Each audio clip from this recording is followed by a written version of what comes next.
guys, can you hear me? Hello. Hello, everybody. I'm so sorry that you had to wait. I was on the phone with my podcast team who's in Toronto. Here, let me mute everybody for 1 second, just so nobody hears background noise. Okay, cool. Hi, guys. So sorry, I was on a Zoom call actually with my podcast team who's in, some are in Toronto and some are in New York, and they just kept talking to me and telling me things, and I was like, I have to get off this call. And so finally, this woman goes, oh, I think Cathy has to go. I'm like, yes, I have to go. Thank you. So anyway, so here I am, here you are, and I missed you guys. I was thinking about you guys. I was in New York City, very interesting trip. My, hang on a second. Okay, good. Just making sure everybody's coming on. Awesome. Yeah, it was a really cool trip. In some ways, it was amazing. I got to meet some of you. People came to Brooklyn where I was speaking. I got to see a couple Broadway shows. And then my mom got hit by a car, which was really surreal and scary. And I turned around for a second to put my daughter, my 1-year-old, in her car seat. And my mom was across the street. She was gonna come. I had rented a car, which was very brave in New York City. And my mom was supposed to cross the street and get in the car. And I just hear this like big loud boom. And then I turn around, my mom's on the ground. And I was like, what's going on? Like it didn't like register. And then I see people like walking into the street to help her. I'm like, what's going on? Like I wasn't like getting it. Like what's happening? Why is she on the ground? And then I see like, there's all this like blood. And I'm like, this is awful. And then it was very surreal. And then the ambulance came and we didn't know how hurt she was. It turned out she's going to be fine. She just had she had staples in her head. They just took them out yesterday. It was not fun. She did break a couple bones in her back. She was really not happy, but we were so relieved because 2 hours after the accident, we found out after the CAT scan that she was going to be fine. She would be in pain, but she would walk and da-da. So it was kind of awful, but kind of great because it was a big miracle. But the rest of the trip was amazing. It was just awesome. And then because my mom got hurt, we wound up staying in New York an extra week because she couldn't fly back and she needed help. And even though that was not so great, it wound up also having a lot of blessings, and we wound up getting to see family. And it was a mix of a lot of things, but I appreciate that you guys were so patient, and I was going through that, but now I'm back. And so we're going to do a few things today. We're going to talk about what you guys are going through, what's going on, what's in the way, what are the hurdles. I want to answer questions. I want to be here for support. I want to be here to give you guidance. And at the same time, I want to start by talking about today's Halloween, which is like a perfect day to talk about what scares the crap out of us, but for real, like Halloween is like not scary, it's fun, but there's something about it that we like, there's a thrill behind playing with the idea of fear and overcoming the idea of fear. And for the most part, Halloween is just like, it's just silliness and no one's really afraid of anything. But the truth is that in our own lives, we are terrified of things and we don't even know that we are. And so unfortunately, there's so many things that get in the way because we are actually really scared. And I wanted to talk a little bit about it for like a few minutes because I think that this can be really, really critical and helpful. Like we can spend hours talking about business strategy and what songs work for McDonald's and who's the supervisor at a particular agency or who's working on this show. And that stuff is important because you're not going to know, what song to write or who to send it to. So it's really important. But the truth is that if we're being really honest, which is really uncomfortable to be really honest, but if we're being really honest, that the core of the issue is that there's so many things that come up when we go to write that email. We feel uncomfortable. We feel afraid. We're like, am I going to bother this person? Am I going to be like an idiot? Are they going to like the song? Are they not going to like the song? And then as a result of feeling all that stuff that starts booming in our head, we just are like, I think the oven needs to be cleaned. I think I need to clean out the fridge. I think I need to go get a new pair of shoes because the shoes that I had, they're not cutting it, and I need to get that done. And then I'll come back and I'll, and then when we go to write a song and we, sit down at the piano, we have a lot of fear, and we don't see it as fear. It disguises itself as other things. But it really is this feeling of like, is this song good enough? How could I play this for anybody? Or, oh my God, we sit down and we go, where have I been for the last 8 years? What good would it even do? It's like a drop in the bucket to even sit here for 20 minutes. Nothing good is happening. I'm stuck. I'm doomed. It's actually, this is the good thing about it. Like if we start to call it into the light, what's really going on for all of us, me included, then what we start to see is how silly it is. It is like the Halloween spooky. It's ridiculous.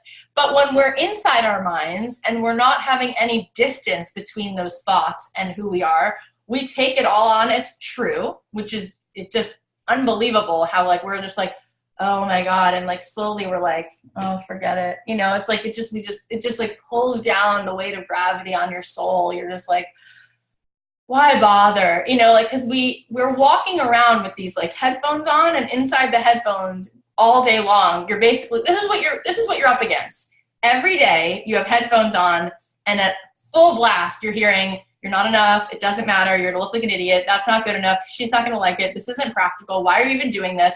Like, this is what comes up, which is awful. And everybody has these headphones on, everybody. So how do you expect yourself to overcome and be like, of course I'm going to just blaze right through all that, send out 8 emails a week to music supervisors, get 15 songs done a month, no problem. It's like, you know the difference between walking through sand, when you're on the beach, like you're walking down the sidewalk, you just can kind of like, no problem.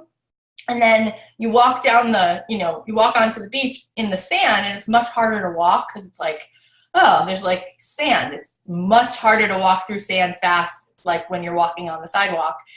That's what you're going through. It's like, we're telling you like, here's what you need to do, blah, blah, blah, blah, blah. Like all this stuff. And it's like, why is it so hard? Why? Because the stakes are so freaking high. There is such a difference between sitting down and doing something that you care much less about than this, because at the crux of it, at the crux of all of this is who I really am. This is what I really want to do with my life. I don't want to get my heart broken. It takes a tremendous amount of courage to be in the world 100% vulnerable. Be like, here's the lyrics I just wrote. Please don't shit all over me. You know what I mean? Like, here's a song I just wrote about something that matters to me. I hope that you don't crush my dreams by telling me how awful it is. Like, that's a very different thing. And that takes a lot more courage than like, doing paperwork or sitting down and running errands. Like, those things don't take the same mental bandwidth, right? So, but we need to look at it. So I want to give you a couple things to chew on, okay? Couple things. When I first started out, I've told you this, and if I haven't told you this, then you might have missed it, or maybe I didn't say it enough. But when I first started out, I would cancel every single co-write. I would just keep canceling them because I would come up with a million reasons why it just was not the right day to go. Oh, I can't go today because I have to do, this particular thing. Or my daughter needs me, so I'm going to stay home. And there's a perfectly good excuse, And these excuses, I would just like hold on to them. Like, I obviously can't do that because I have to do this. And so I would cancel it because truly I was very insecure because I would feel my own inadequacy. I'd be like, I'm going to show up at this thing and I'm going to look like a total fool because this person I'm writing with in my own head was like better than me, cooler than me, more talented than me. And I'd sit there and I'd be like, I have nothing to say. Nothing I say is interesting. Why am I getting, no, and I'm just like, okay, I'm just going to sit here like this. And then of course the co-write would be terrible because I'd feel like an idiot. I wouldn't say anything and be like, yeah, I'm not going to write with Cathy anymore because she doesn't say anything. And then eventually I'd be like, okay, I'm going to pretend like I'm totally comfortable, even though I'm really not, but I'll pretend like I am. And I'll have the courage to just open my mouth and suggest an idea or play a lyric or play a melody or suggest, and I'd be like, oh my God, did did they know that I was so not feeling confident? No, they didn't know. Oh my God, they actually liked what I said. Oh my God, we actually got that in the song. Oh my God, they think that I'm good at this. I can't believe it. How did I pull the wool over their eyes, you know? And then that would happen over and over, and I would be like, on my way to the co-write, I'd be like, oh my God, I hate this. It sucks. I hate feeling this uncomfortable. And then I would get there and I'd like pretend like, hey, what's up? How you guys doing? Totally. Yeah. What'd you do this weekend? Me too. Oh, here's my idea. Did they like it? They liked it. Okay, good. You know, like we wound up writing really good songs, and I wound up feeling like I maybe know what I'm doing. So that was cool. And then I had this whole new set of fears because my agent told me he was leaving, and he's like, you need to either go find a new agent or maybe you should do it yourself. I'm like, do it myself? What does that mean? He's like, maybe you should try to pitch your own music. I'm like, pitch my own music?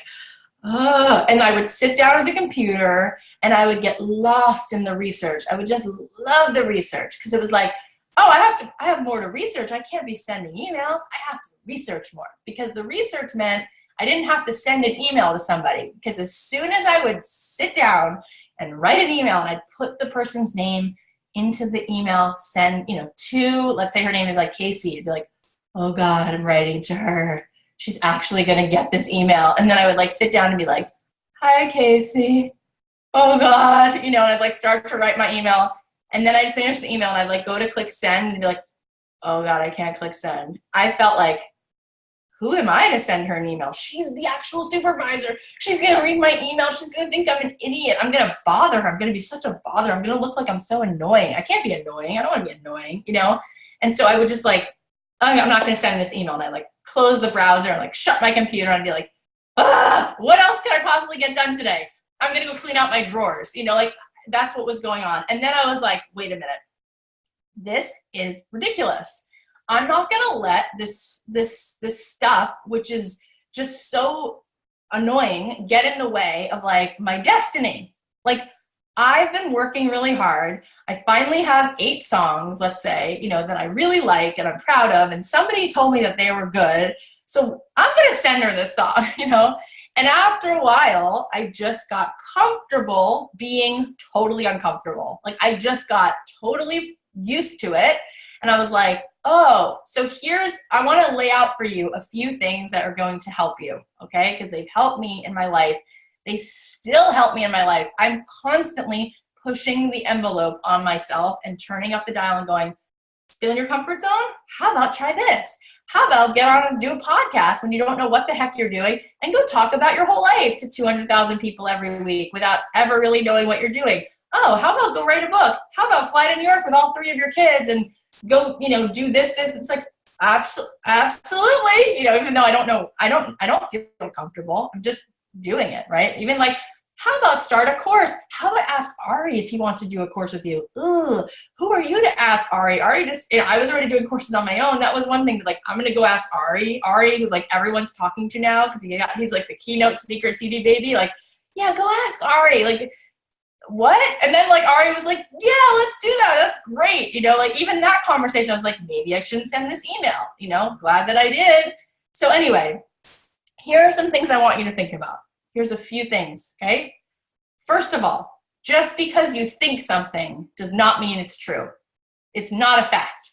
It's just not the way it is. Just because you think to yourself, I'm going to look like an idiot. I'm annoying this person. I'm being stupid. That does not mean that that's true, okay? It's just a thought. You need to put some distance between yourself, who you actually are, and what you think. They're not the same thing. You are not your thoughts, right? You're the person watching those thoughts pass across your mind like it's like a clouds floating across the sky, right? You can see it and you can notice it and go, that's not true. Maybe that is true, but so what? Doesn't mean that it's ultimately like empirically true. It's just something I think, okay? That's number 1. Number 2, being ready doesn't mean being comfortable, okay? Being uncomfortable is very much part of being ready, being completely and totally uncomfortable. So we try, and this is what's interesting, your brain is there to help you, okay? We've evolved as a human species because our brain helps us stay away from things that scare the crap out of us, okay? So if you're afraid of something, your brain's gonna give you a million reasons why you need to stay away from that because it's trying to save you. You don't need saving, okay? There are times where you're about to drive, you know, with somebody who doesn't seem like he's sober. Your brain's helping you. That's good. Your brain's saying, don't get in the car. That's when you listen. If you are about to go into a certain part of town and you think to yourself, maybe I should just walk to my car. It's not a big deal. Should I ask that person to walk me? You should ask that person, because if it's dark and it's a bad part of town, your brain's trying to save your life. Don't walk by yourself. It's not worth it, okay? So there are times where you can say, my brain is awesome. It's here to defend and protect me. There are other times where you can say, I don't need you. I'm uncomfortable, and I'm uncomfortable because I'm getting out of my comfort zone, not because I really need to be protected, okay? So sometimes we just have to be really honest, and we have to say, I'm braver than I give myself credit for. I'm really brave, okay? The truth is, if anybody's, you know, past the age of 7, which we all are, we are all very brave. We've all lived through so much garbage, and we know that it's true. And if we had 27 hours to talk, we could all talk about all the garbage that we've lived through, because we all have. We've all had those moments where we went, you look back and you go, how did I make it through that crap? But you did, right? And that took a lot more bravery than sending some stupid email to some person who doesn't even care, right? It's like, not as scary as the stuff you had to overcome in your childhood. I guarantee it. I don't even have to know your story to know that you've lived through crazy amounts of stuff and you've gotten to the other side of it, because you have, okay? But the reason why you're in this class is because you really care about being a musician, because it hits to the core of what you really want out of life. And so you will be uncomfortable because it brings a lot of stuff up. You have to be very vulnerable, and you have to face your stuff head on. Most people couldn't even handle having this conversation, let alone being in this class. So what they will do is they will wake up every day and they will settle for a life they don't like, because having to even face up to the fact that they're not as happy as they could be, or that they really want something else, is so uncomfortable, because it makes it all have to come up, and then they have to think about what they really want and the fact that they might get their heart broken because your first 8 songs might not go anywhere. You might have to actually become amazing. You might have to write 27 songs or 45 songs, but who cares? Who cares, right? That's good. It's like, you want to be a master. I was with my kids in New York, and my uncle put on Fred Astaire, like this amazing video from 1947. And I'm showing my kids what's going on. I'm like, this is greatness. This is not a good dancer. This is an amazing dancer. And what we have lost along the way is discipline.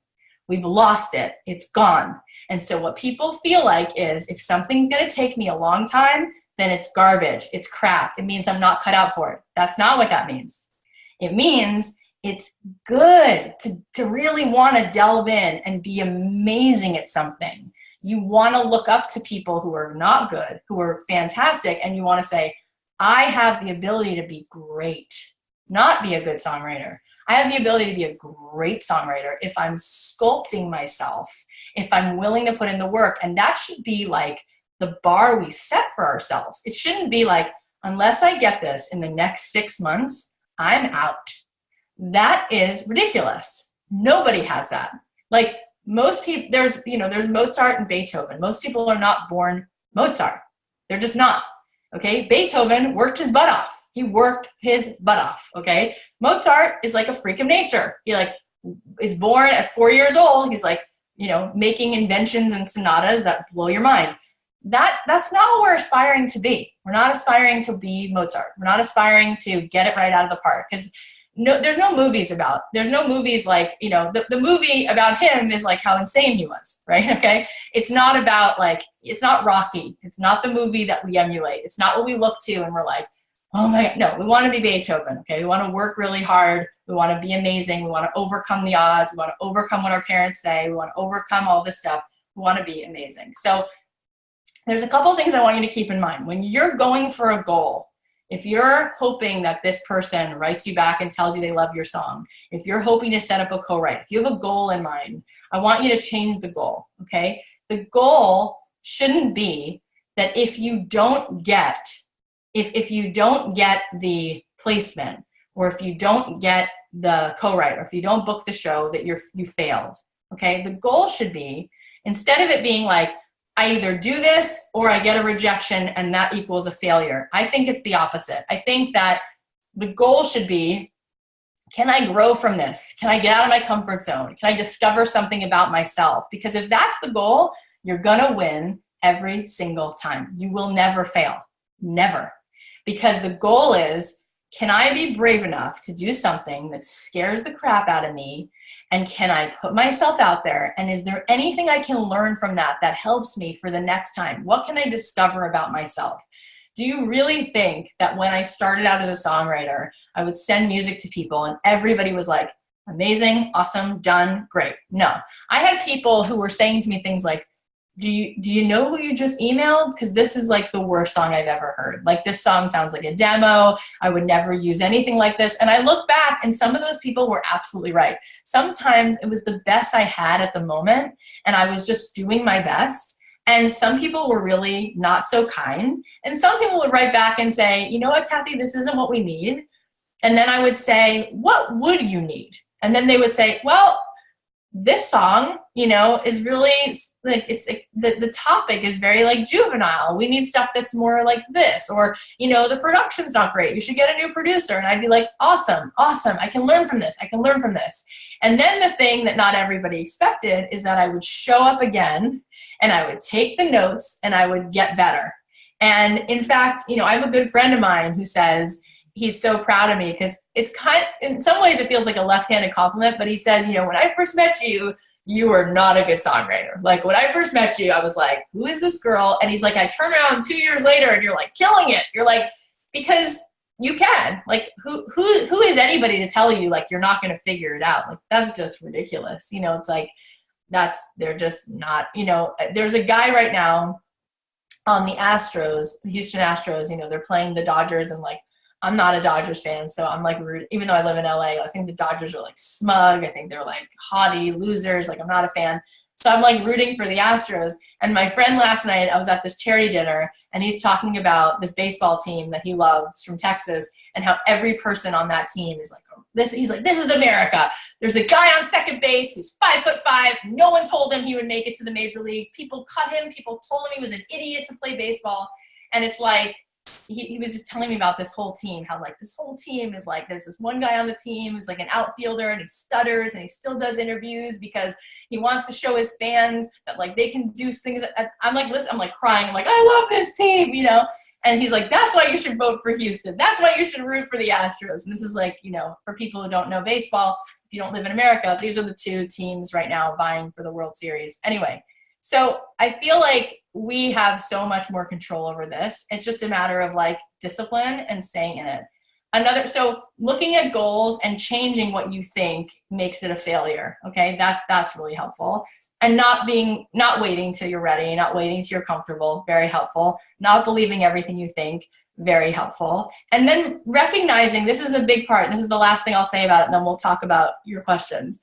I feel like a really big part about it is we learn so much more and we get so much more momentum out of the doing and rolling up our sleeves and getting in the trenches than we do sitting on the sidelines. Like, you can, you know, study the manual all you want, but you're not going to actually learn how to drive a car until you're like behind the wheel and you're like, oh, I have to like, you know, respond to this now and I have to anticipate this, you know, like you have to get behind the wheel and you have to actually do it.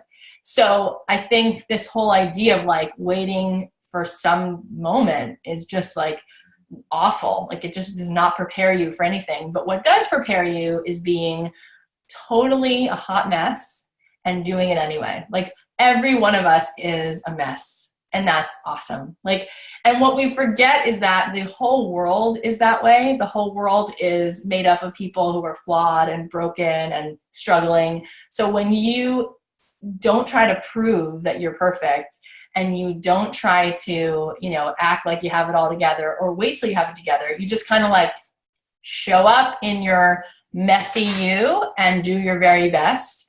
The world responds with a lot of love. And then what happens is you learn a lot along the way and you gain a lot of reward for that.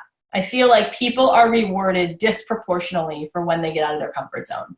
I feel like, you know, they say the more risk, the more reward, but specifically when you are doing the things that get you out of your comfort zone, when you're doing the things that scare you, you know, you like, I mean, to put it like simply, I had people in my life who were begging me to do something else with my life, who said, please don't be a songwriter. Please don't do these creative things. Just go get a job. You're smart. Come on, don't throw your life away, you know?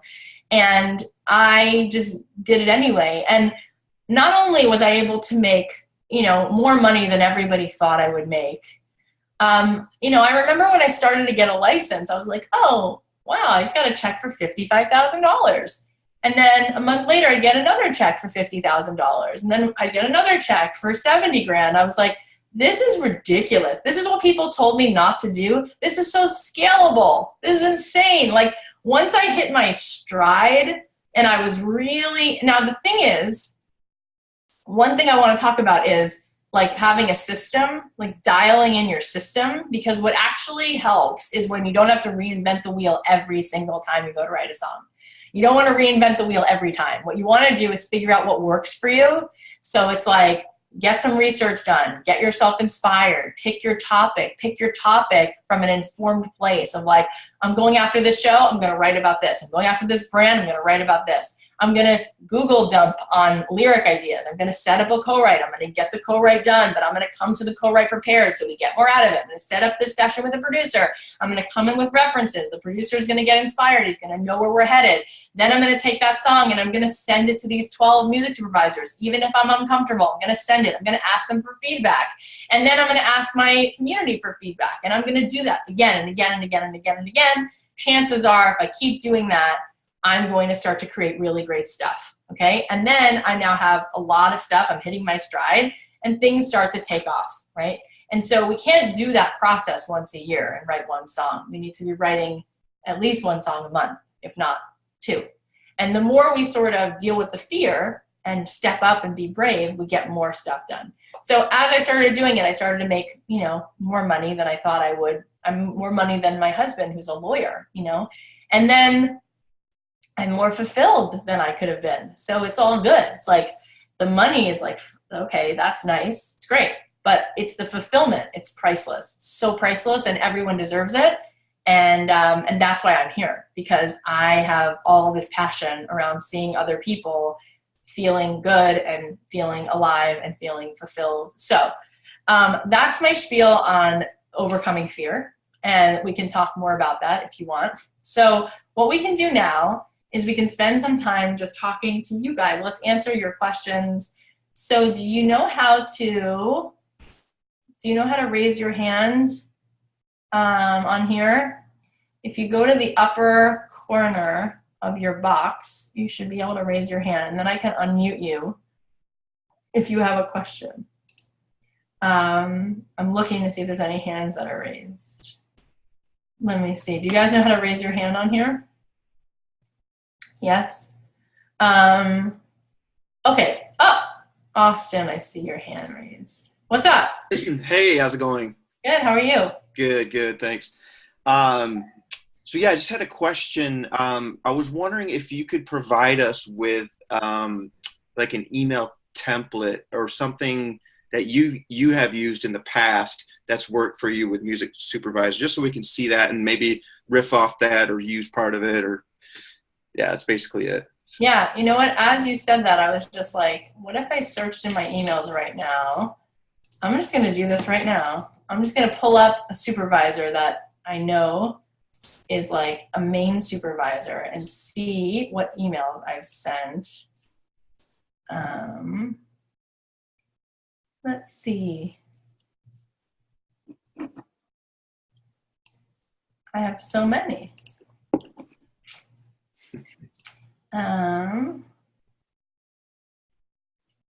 Let's see, I'm trying to look for a really fun one. Let's see.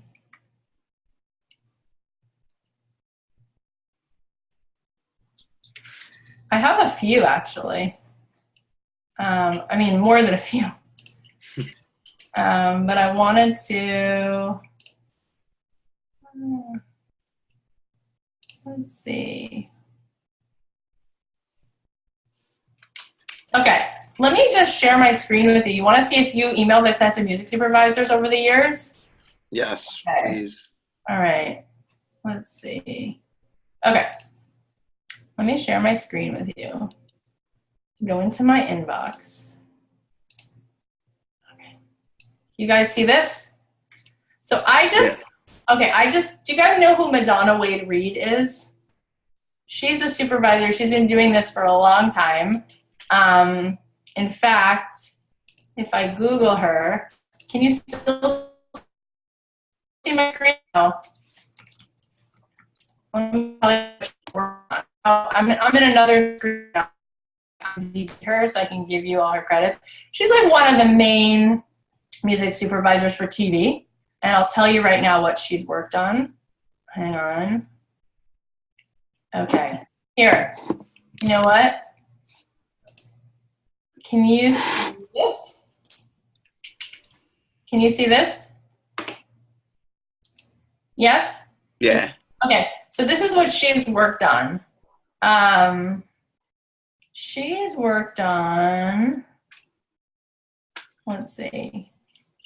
Okay, so she did Felicity and Alias and One Tree Hill and some movies and this show What About Brian and Smallville and Castle and Charlie's Angels and Jane by Design and Rain. She's doing Rain now for a while. Okay, so you guys know who she is? All right. So if you scroll all the way back in my email, why is it not letting me? All right, so I don't have,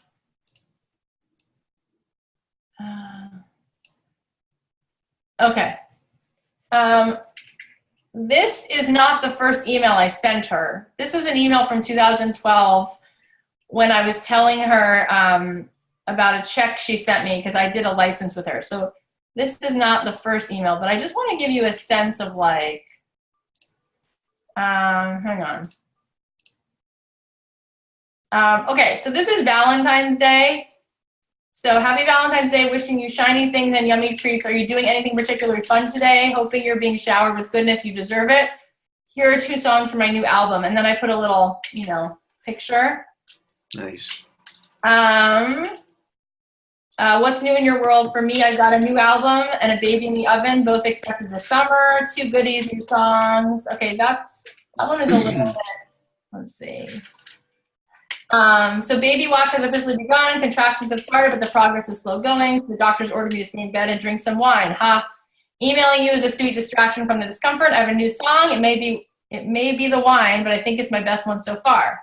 Thanks for being a highlight to my day. Hopefully this little girl will show her face soon. Here's to new souls and new songs. Let's see. This was a license for a song that she sent me. And here's the license from CBS. And this is just interesting. I'm like, oh, we can look back at all of these things. Let's see. Let's see.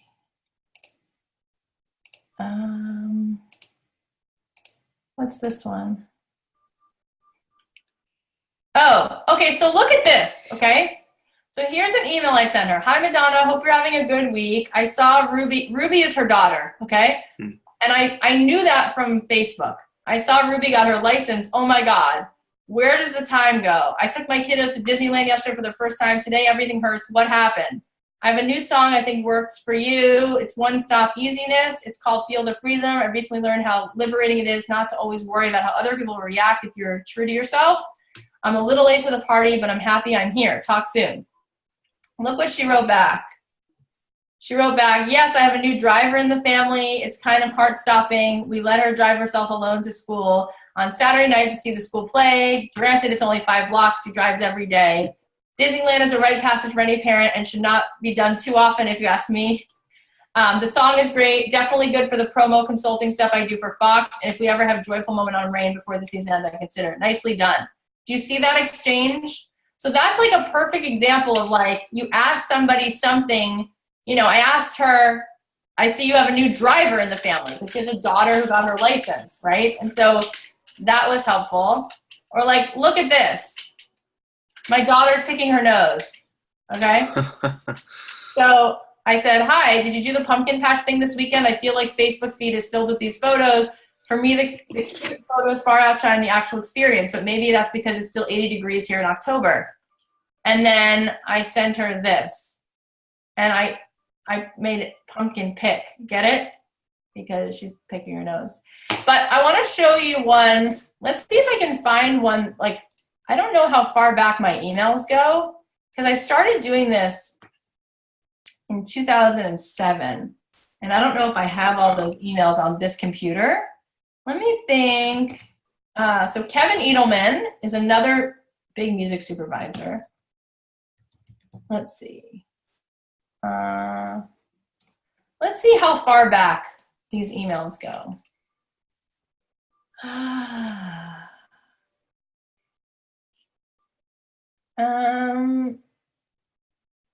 Let's see. I want to find one.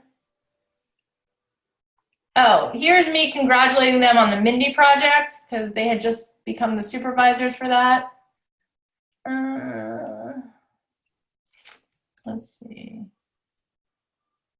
Heard you're working on a new show. Let's see. Oh, sometimes I would send people like little things. So like for Thanksgiving, I sent a bunch of music supervisors like a little package.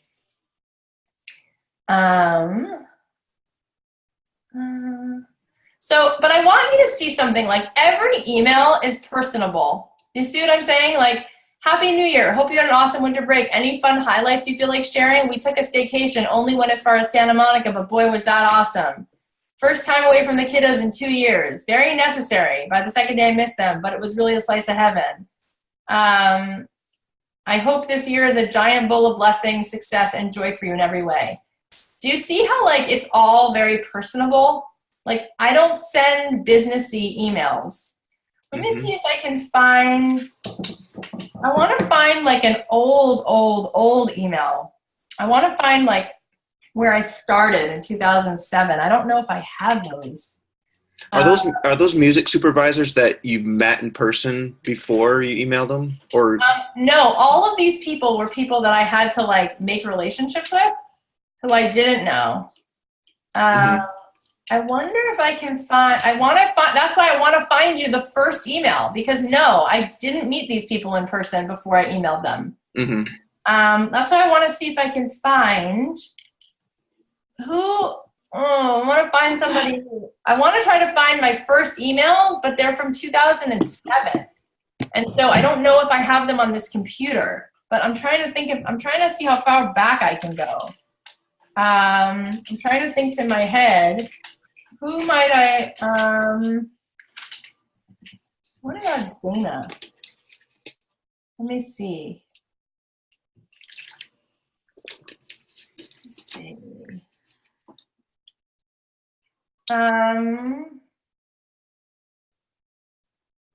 So like this is an email to somebody who I didn't know, okay? And this is how I would write an email to someone I don't know. How are things in your world? I'm sure it's bustling over there as fall season takes off. Are you working on anything particularly fun? I'm starting to feel more like me as Eliza is 7 weeks old now and sleeping. And I don't care that she doesn't know who Eliza is. Like, to me, it's more important that the email comes across personable than it comes across like a businessy email, that I take the liberty of kind of coming across like more of like a friend, you know? And so I think my style is just, it stands out because I don't think most people do that. Most people send you emails. I wish I could find you like emails like I get. Most people send emails like, let me see if I can show you. Let's see.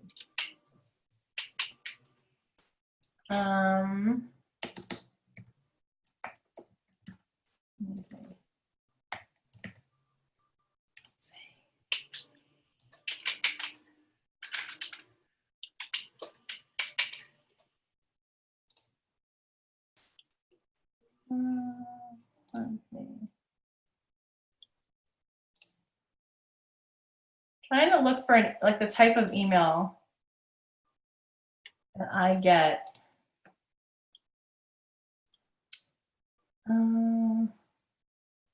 Okay, so like here's the, okay, so dear Cathy, I've been listening to your DIY podcast from June 2016. Awesome advice and info. Thanks for sharing your insights. If you're open to submissions, below is a link to a piano tune that I'd be most appreciative if you reviewed. Thanks so much. So that's a nice email, right? Yeah. But it doesn't make me feel anything. Because it's just, I see that all the time. Thanks for your advice. Will you listen to my song? You know what I'm saying? Like, there's nothing that stands out. He didn't tell me anything about himself. I don't know if he likes to garden or if he has kids or if he lives in Wichita or if he lives in Vancouver. There's nothing that comes to my mind. There's no colors. There's no story. There's nothing. There's no detail. There's no picture. So to me, it's like, it's just another song.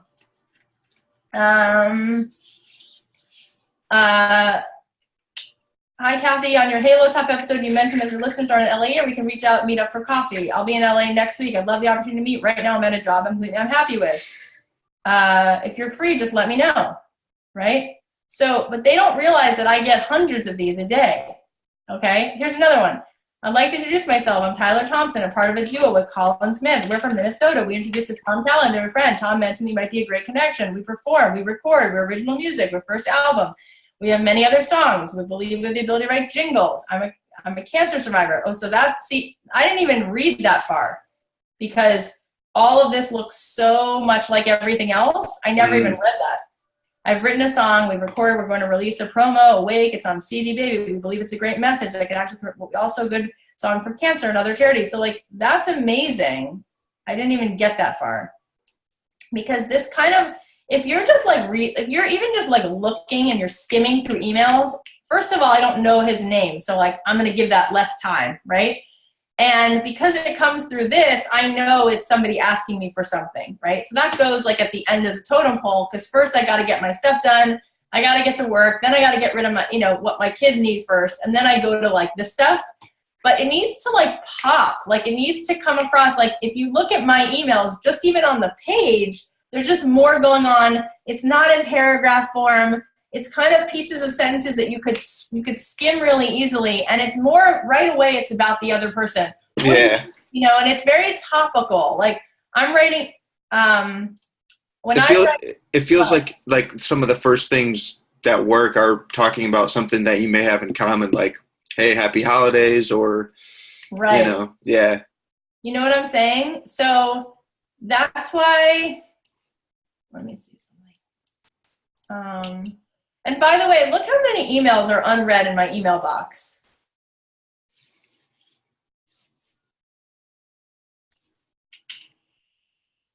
Do you see that?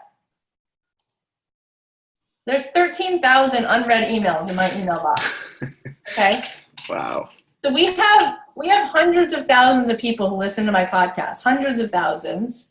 And then, there's a lot of people who reach out to me for songwriting advice, and then I'm writing a book, and then I'm working on like the agency stuff, right? So we're always doing searches and we're talking to ad agencies and all that stuff. So it's a very busy life. So people don't really anticipate, how busy I am. Let me see if I can find you another email that I send. Oh, I spelled her name wrong. Hang on.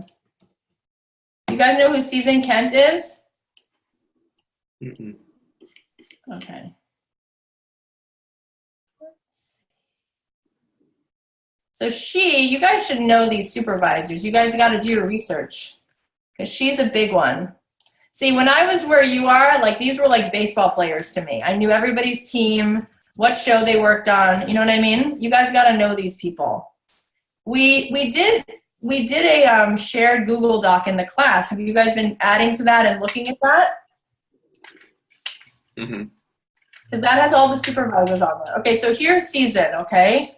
So Season does Arrow, and she did Supergirl, and Girl Boss, and Mistresses, and Revenge, and Entourage, She's a very, very, very big deal in the music supervision world, okay?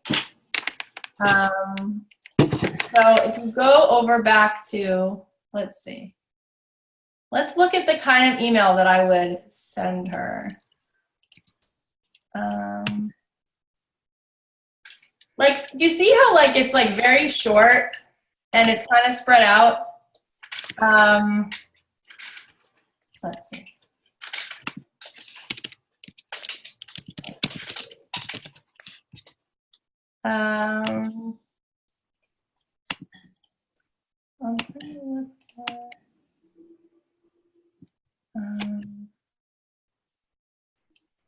Okay.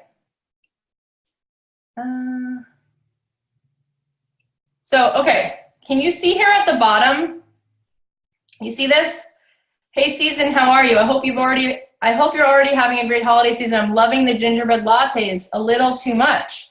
I have a link for you for some songs that may be good for your show, Arrow. I saw my friend Carrie Brothers was on recently. Awesomeness. He's not only talented, but such a cool guy. So she knows that I'm following what she's doing, right? Because I knew he was on the show. How's life in your world? Hope to see you for long. Festive December to you, right? So she emailed me back. Hi, beautiful girl. Totally. I thought I made it so that link was downloaded. I'll share the zip. Are you back at work? Let me know if there's anything you need. I'm excited to send you my new album. How's your New Year's? 2013 is going to be awesome. Let's see. It's been a long time. I was thinking about you. Anything in your life? Engaged, new shows. How's your fall going? Our new baby is 8 weeks old. I'm getting a tiny bit more sleep. It's still a joyful challenge. Are you looking for any music? Thanks for taking the time in your busy day. But there's always like something like, are you engaged? Do you have a new show? How's your fall going? You know? Just looking for stuff. What a year. I wouldn't be here without the people who believed in me. I put, you know, everybody likes this one. So did you guys gain a lot from looking at that? Yeah, I did. Yes? Okay, good. It's like, at the end of the day, you have one mission when you're sending an email, and you want to make a friend, okay? So I want you to be thinking about like making a friend, not doing business, but making a friend. So how do you talk? You talk casually. You say like, you know, what's been new with you? Here's what I've got going on. This is really overwhelming. Oh yeah, I'm also writing music. Here's the link. Like if I'm making a friend, it's not all about business, right? Because the only thing that's going to change, the only thing that's going to stand out, the only thing that's going to be different about you than somebody else is not that you're sending a link to a song, because that's the exact same thing they're getting about 1,000 times a day. So then the only thing that you have, which no one else has, is you're you and the other person is not. So when you send an email, that a little bit comes off the page, and then, yes, this takes more courage. It is a lot easier to stay in the box and to send an email that just comes across more like, you know, like businessy, but nobody cares about those emails. They don't get read. They get deleted. But if you send an email with a picture of your daughter picking her nose at a pumpkin patch, people stop and look at it, you know? If you send an email where right away it says something like, you know, hi Dana, what did you dress up for as Halloween? This is what I did. My kids are driving me crazy. I think I ate 3,000 Tootsie Rolls. You know, I saw that you have a black lab. Did you put him in a costume? Okay, P.S. Here's a song of mine. I wouldn't send an email that had a paragraph that said, my name is Cathy Heller. I've been featured on McDonald's, Target, Kentucky Fried Chicken, Disney. I've been in Pretty Little Liars. I was on Younger 4 times this year, because no one cares, right? So there is no email like that. But there are a lot of emails that are like, you know, I'm on bed rest because my doctor says I can't walk around. Did you care? I don't care if you cared, because that's what's going on. And it's more interesting to say that than it is to say, I was featured in Billboard. Here's my article. Want to read about me? Want to talk about me? Want to hear about me? Want to know more about me? Because no one makes friends like that, right? No one goes to a party and says, why don't you sit down and listen to what I'm about? Why don't you sit down for 10 minutes? No, sit down for 20. Let me talk about myself. Nobody does that, right? When you're making a friend, you say things like, You talk about what's going on. You say, are you watching the World Series? You say, what are you doing for Halloween? You say, what are your plans for Thanksgiving? You say, what are you doing for Christmas break? And then you talk about yourself so that you can helpfully have them talk about them. But you don't talk about your accolades. You say something vulnerable. You talk about the fact that you're totally overwhelmed, or that you're exhausted because you took your kids to Disneyland and you feel like you've been beaten over the head with a baseball bat. You know, like you kind of like open the door for more real conversation. And I'm telling you, if you have the bravery to put yourself out there in this way, which is more personable, and you consistently do this, it doesn't matter if you hear back or not. You just show up as this consistent, happy, cute, like Mindy Kaling, sweet, funny, short to the point, personable, out-of-the-box girl or guy once a month. Eventually, you're going to hear back, especially if when you attach the link to the song, here's the kicker. The song has to be awesome, and the song has to relate to what it is that they're doing. So they might not respond the first 6 emails, but in the 7th email, if they finally go, you know what, every time I get an email from this girl, it's always like colorful and interesting, I'm going to click on the song. Oh, that song is exactly like what's on my show, and it's great, and it's a great producer. I'm going to put this in a folder now, and I'm going to make a relationship with her. So I went out on my own and became my own agent because I realized that I could make friends. I realized that I could be uncomfortable enough and still do something and send emails consistently and make friends. And I was willing to put in the work so that the music would get better and better, so that eventually when they would open the emails, the songs would be exactly what they needed. And then they'd be like, ooh, I thought I was being nice to this girl by listening to her, song. She knows what she's doing, and I need this song. And then they'd go on a limb and say, do you know what you're doing business-wise? Can you clear it? Do you know what that means? And I was like, I can clear it. I own 100% of the master. I co-wrote the song with this girl. We split the master, super smooth. I control the master. I co-own the master. Here's everything you need. And they would go, awesome. Can you do it for $3,000? And I would say, that's amazing. I'm grateful. Then I would send flowers to their office or cupcakes. And they'd be like, oh my God, she's so nice. Like, she appreciated it. She was easy to work with. Nobody, sued us. She knew what she was talking about. She had all the rights to the song dialed in. And then they would do it again. And then they would say, you should talk to Mary Ramos because she might like you. And then they would give me that trust. And then I would sometimes meet somebody else. And sometimes I would say, can I come to the office and just drop by and give you a latte? And they'd say, okay. And then I'd figure out that they share an office with 2 other supervisors, and I'd get to meet those people. But I made it my job to make friends. And when I get emails, most of the time I feel like people don't have any clue who they're writing to, and they don't treat me as a friend. They treat me as someone who can help them, which feels, when you're on the receiving end of that 1,000 times a day, you start to feel like you don't matter, and you start to feel very disrespected, even though nobody means to disrespect you. People are just being nice. But what they're really doing is asking you for help, and you don't know them. So you start to feel like, do you have any idea that but if you approach it from a totally different standpoint, and you don't send these soliloquies where it's like, here's who I am, here's what I've done, here's what I'm up to, here's what I want, here's what I need. But you kind of just send these short, sweet things, and they get this email with just a nice sentence, and it's kind of funny, and it's very personable, and there's a link. It's like, okay, I have no time for you, but that didn't bother me. And then they might be like, oh, I actually have time. I'm going to click on this. Oh, that was excellent. That's a good song, right? So it's like doing the work on the music is really important, but no one even hears it unless we put ourselves out there in a way that's much more conducive to making a friend. Okay, Steve, I see your hand up. I'm trying to unmute you. Are you trying to unmute you at the same time? Okay, let me unmute you. Hey, how come I can't unmute you? Here, I unmuted you. No, I didn't. Here, you try to unmute you. I'm gonna stop because it's not working. That's so weird. What if I unmute everybody? You know what's so weird, Steve? Even when I unmuted everybody, yours stayed muted. Yeah, unmute everybody. It's gonna be real noisy.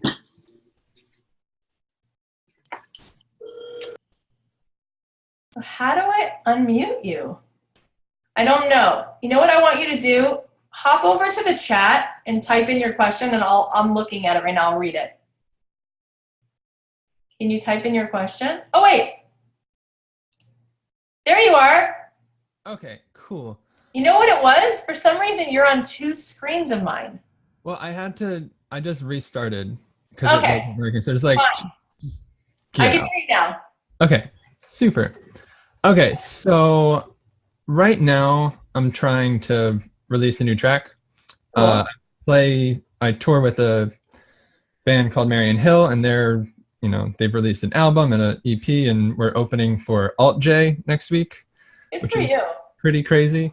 But like for the past 4 years, I've been mostly focusing on doing stuff with them, and I'm just like, I want to release some stuff. So I want to release something before Thanksgiving. I have a track I'd love to get some feedback on. It's all instrumental. And the weird part that I'm just starting to think about is like, promoting myself as an individual musician, but then maybe also tying it into, publishing for, TV or whatever, syncing, stuff like that. And how to be like, hey, I'm a new artist. It's all instrumental. Like, would it be cool, and whatever, for that to be in like a commercial or something, while also just being like, I'm a new artist. I'm indie, doing all stuff by myself. So just throwing those thoughts out there because I haven't really formulated the strategy for getting music to people and building up fans and all of that. The last thing I released was back in 2012, which I like, but it's this whole thing where it's like, I did that so long ago, I'm not like super pumped about it. So I'm not like pushing people there as like, that's my music. So I have this new stuff that I'm working on that's, it's funky groove saxophone thing. And yeah, just trying to figure out how I can put that into, if I want to put that into syncs, or if I want to, after I've kind of established myself, write stuff specifically for, TV and film and commercials and stuff. Okay, so let me get this straight. You kind of have 2 aspects. You have the band that you're performing in, that you're opening up for Alt J, which is huge. Congratulations. That's awesome. And I mean, we got to celebrate these victories. These are good. We got to make a big deal out of this stuff. Okay, so that's great. And then what you're saying is you have this instrumental stuff, which is saxophone based mostly. Yes. Okay. And you're wondering if you should be pitching that. Right. Or if you should be writing stuff specifically for film and TV, right? Mm-hmm. So I would say all of the above. In my worldview, it's sort of like, I don't allow something to become my identity. What I mean is like, I spend a lot of time as an artist thinking, oh, I have to be this thing, because if I try to be this thing at the same time, I don't know what the heck people will think of me. I will look like I'm scatterbrained, and I need to have an identity that's very linear. When the thing is that nobody does, right? We're like multifaceted, right? So Ari wrote a book, has a blog. People kind of know him as like an advice giver, but like he's doing a funk thing, and he's also still, he said he's been like slowing down on it, but like he also got a bunch of acting jobs because he has this like big hair and this cool look, and like he likes it and he's good at it. And so he was like my friends who are actors who do that full time don't get as much work as he got as an actor. But he was like, I probably should stop because I'm doing, which is like fine. But what I'm saying is nobody thought less of him because he was doing a few things. It actually only makes it sort of like, unless you're a political person who everyone hates, it's like all press is good press, right? So it's like when I started out as an artist, I realized just because people were really kind of into my sort of like uplifting cool songs, it didn't mean that I couldn't write like a very like heart-wrenching ballad. I could do that. And then just because I was an artist didn't mean that I couldn't pitch other artists. And I was really nervous about it. And people kept asking me for that help. They'd say, you already know this person. Can't you send my music? And I was like, no, the supervisor will think I'm an idiot. They won't take me seriously. They won't take me seriously. Nobody did. People were like, oh, that's cool. What do you have? I was like, oh, I have these 4 artists, and I made sure that everything's easy to clear, and I'm taking full responsibility if there's a problem. And I think that since I know you and you work on this show, I think this person's song actually fits better than mine does, and I think you should listen to it. And they were like, great. So like this past season on Younger, Robin Erdang, who's like tough. She's a tough music supervisor. We got Chase's song on there, Maggie's song on there, Highfield's on there, and Cathy Heller on there. But the Cathy Heller music only fit one of those shows. It didn't fit all 4 spots. And so I was able to give her other stuff, and it works. It actually works, right? So she doesn't not put my song in because I have an agency. She still put my song in, and then she just had more stuff. Like P. Diddy runs a label. What the hell? Like Beyonce is she's a master. Justin Timberlake is like Avril Lavigne. There's a lot of artists who help other artists make a career, and nobody looks at them like, oh my God, what did you do? Like, so I think what I'm saying is, when you feel inspired, create stuff. So if you have and I actually think it helps you be more inspired, because if I was only doing one thing, I'm an artist, I write songs, I submit them, I think I would get burnt out.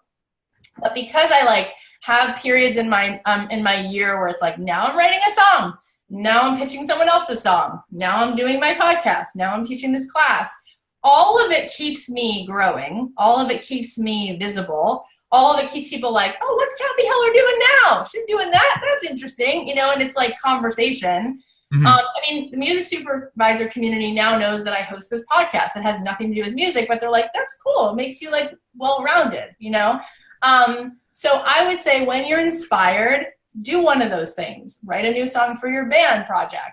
Write something that's instrumental. Reach out to a few music supervisors. If I was doing instrumental stuff, I'd send that to music houses, but really good ones, not libraries, but houses like Elias Arts, who we've done a couple ads with, and they've paid us a lot of money, and so they sometimes work with they like some of these music houses really like to work with songwriters who can create instrumental tracks, because the tracks are just better quality than songs in a library. And so there's a bunch of there's a place called Mother, there's a place called Butter. There's like a lot of great music houses which do high-end advertising and some TV work and some composing work. I would even reach out to trailer companies and reach out to people like at the Ant Farm and Trailer Park and Mob Scene, and I would say here's some instrumental stuff. So that would be one thing. And then there might be other times where I would say, let me try my hand at thinking specifically about this particular show or ad, and let me write a song with that in mind, and I think those are all good things to try. And I think that as you sort of mosey along, instead of deciding ahead of time from the sidelines, I'm never going to do this because it's more prudent to just do this, I don't think that's as practical as like doing and trying and assessing and seeing what's working and what's not working, because you might find out that the stuff that gets you the most momentum is this thing that you didn't know until you were diving in. Mm-hmm. Cool. That's helpful. Would you be able to listen to the song now? It's 3 minutes, 3-ish. I'll listen to half of it just so I get like a sense of it, and then let me just pull this up. Let's see if you guys can hear this. Let's see if you guys can hear this. All right, so it's loading. Okay. Cool. That's fun. Can you guys hear this?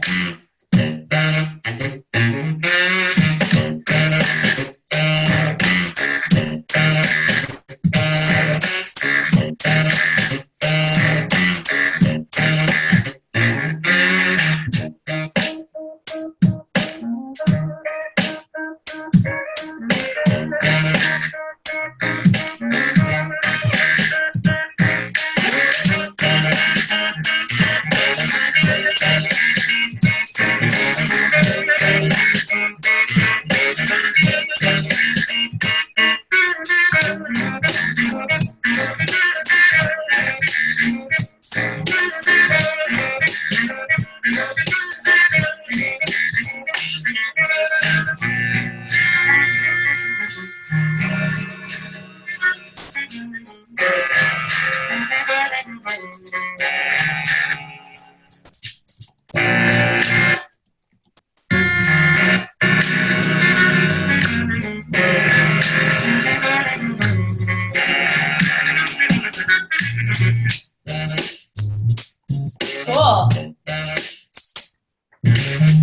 What's happening? Sometimes the internet is like.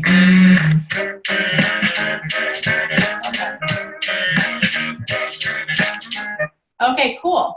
That track just really feel good. Has a lot of like, it's got a lot of personality. I like it. It's got a cool melody running through it. I think Ari would love it because he loves like horns and funk and stuff like that. You know, I think that everything has a home. Like for what we do, we're working on TV shows and ads, and we're being asked for songs with lyrics most of the time. Although there are some times where we're being asked, sometimes we get asked for an instrumental cue, but I don't think I'm like the person to ask because I'm not working on that every single day. You know, I would reach out to a music house and say, what do you think of that? Because I think that I can myself from my, you know, my vantage point, I don't do it every day, but I could see that working in the back of a scene in a movie or a TV show or an ad, right? I think it's a little, one thing that stands out to me that I would maybe change about it, it's a little on the, it doesn't have as much bass to it, right? It kind of sounds like, it may be just the way it's mixed. It just sounds more. Yeah, it's a rough mix, but yeah. Yeah, just there's more of like a higher frequency, so it makes it sound like smaller. Just makes it sound smaller than and then greater and heavier and more, just with more like more weight to it. I don't know if that means putting in more pads or it has to do with just, you know, production and mixing and wanting things to sound bigger and fuller, you know. Right. But I think like the idea of it and the basic, you know, lines that you already laid down, I think that those work. But again, that's not what I particularly do. So that's why you don't want to send, let's say, to a music supervisor or something like that unless they work on that. Because then you know, they feel like, oh, you don't know what I do. But with me, that made sense because that's my job. I'm here to listen. But yeah, I would send that to people who know about that. But I liked it. I think it's on the right track. But again, it doesn't really matter what I think or what I like. It's like it's all about what people need. Right. So you just want to find people who need that. And if they don't need it, you want to figure out what they do need. Cool. Yeah, thank you for the question. Hope, I just saw your question in the chat. You couldn't figure out how to raise your hand, so I can't either. So what's up? Can you hear me? Yep. Oh, very good. I'm doing so many things right now. It's amazing. I was looking at that, you know, action plan you gave us, and yeah, I haven't sent it in, but I'm amazed that I'm actually doing. Yes, good. Leading to my question, I just actually got up the nerve to put the album that I finished 4 years ago, you know, on digital distribution with a Scottish company that I found, which really looks really great, actually. You get your own person to talk to and you can just call them up. And they don't charge 20 quid for, you know, for a barcode. So that's going to happen, and that's great. And I'll put the name of that company out for everyone when I get a chance. Okay, cool. Yeah, but the thing is, I'm also going to do a website and other things that I have put off and didn't want to do. I'm going to do them. But my question for you is, how important is all that in the scheme of things? Because I think from all your talking about writing to people, networking and developing relationships, obviously, and keeping good records, improving yourself as a songwriter and performer, and all of them. Yeah. Oh no. In order of priority, you know, maybe how important is the website? Yeah, I mean, so this is where them all anyway, but yeah. I mean, this is where people have, of course, their own opinions, you know, so I'll share with you mine since you're asking for it. But I mean, one of the reasons that Ari and I one of the reasons Ari and I are doing this together is because he approaches things from a different place than I do. And so he knows all about, you know, a lot of different, you know, details of all different parts of the business than I ever really pay attention to. And so from my perspective, I don't spend a lot of time on that. Even now with my podcasts, I spend more time just on creating the content and the podcast itself than I do on trying to get my Instagram following or trying to get my Facebook following. Like, I feel that the content itself speaks volumes. And I think that as far as songwriters go, what we need to focus on more than our social media. And again, this is my opinion. So somebody else could come up with a great reason why everything I'm saying is wrong. So that would be their life experience. But from my life experience, our job is to create the music and then get the music placed, from my perspective.